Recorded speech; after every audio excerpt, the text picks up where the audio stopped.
Hello YouTube, this is George from the G&M Home Movies channel.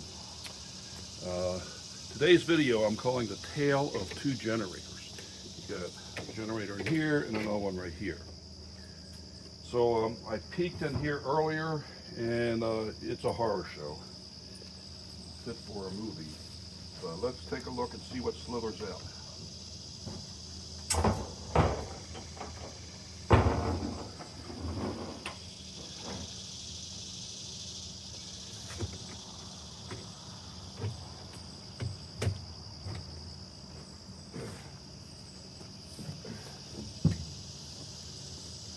So that is quite a mess. I haven't opened it for years.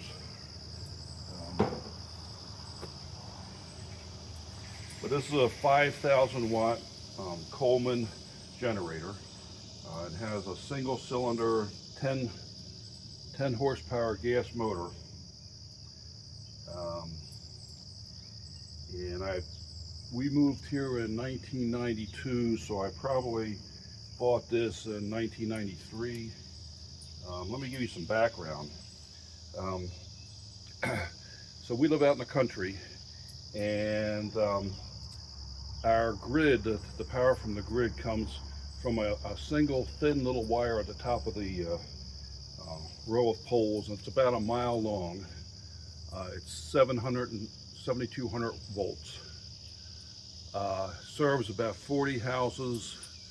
We're probably 38, near the end. It comes in from the east, and when we first moved out here, we used to have lots of power failures because anything along that stretch could knock it out. Even in some cases, our own trees knocked it down. So I needed a generator to deal with the backups, with the blackouts. And this was the least expensive one I could find that put out 240 volts with enough power to run the well pump. Because out here, if the power goes out, we also lose water. So it's important to have a generator that can power the well pump.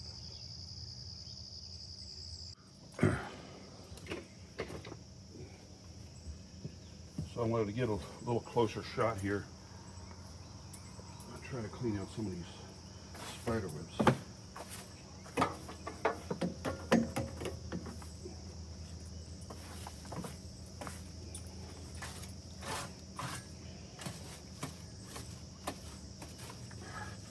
So now that I have an off-grid solar power, an off-grid solar electric system, I really don't need the backup generator. And also, a few years ago, the utility company put in another feed. This one coming in from the west, and I don't know how they hooked it up, but it greatly improved the reliability. So we haven't had as many power failures. Did you get something in there?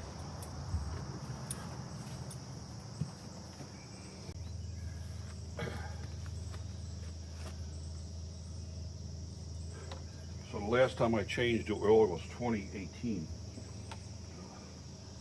July 31st, 2018.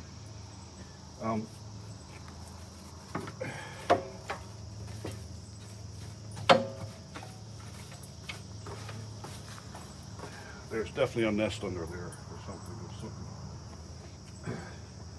So when I originally got the generator, I just had extension cords to run inside. And then I built this little hut for it to keep it out of the weather. And I got it hooked up with a more permanent arrangement.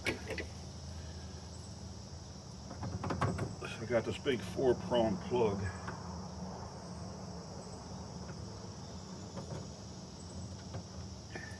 And that goes to a disconnect over here.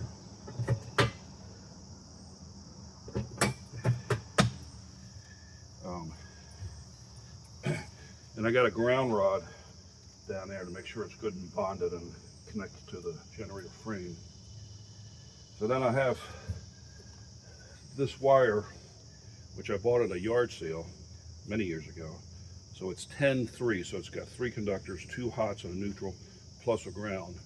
And I got about it's probably 75 feet of this wire that goes, it's buried under here in a conduit, buried under here, and then goes into the basement, all the way to the other side of the basement to where the breaker panels are. And then this is my homemade disconnect, or what do you call that? Crossover, changeover, transfer. It's my homemade transfer switch. Again, when we moved out here, the price of this place was right at the upper limit of our budget, and we really had to go out on a limb to be able to afford it. Didn't have much money, so I couldn't afford at the time, which was like a $400 or $500 transfer switch, official one. So I built my own. So I got switches for kitchen outlets, refrigerators, kitchen lights, laundry room, and then of course the well pump. And these switches, which I bought at the same yard sale as the money, as the wire, they're single pole, double throw, 20 amp switches. So I got one side hooked up to grid power and the other side hooked up to generator power, and it worked great. It worked great. I probably screwed up the neutrals, but I got that all replaced now. So that's the story of this generator. I plan to relocate it, to move it down to a tool shed and move this thing to get more space. Clean it up with a pressure washer or something. So that's the story for this generator. So now the tale of the second generator. This is a Guardian 15,000 watt automatic standby generator. So I acquired this in 2013. Our neighbor over here to the west of us, she also suffered from the same problem of blackouts, but she could afford to buy a true standby generator. But about a year or so later, it stopped working, and the company she bought it from, instead of them trying to fix it, they just talked her into replacing it. So I was able to buy it from, she was going to junk it. I was able to buy it from her for cheap. And my plan was to find what's wrong and fix it. I'm sure it's not nothing serious, but I just never got around to it, and I don't need it now because I got the off-grid solar. So I plan to sell it on Craigslist. Hopefully somebody can haul it out of here and give me more space right around this area. But let me tell you about the insides.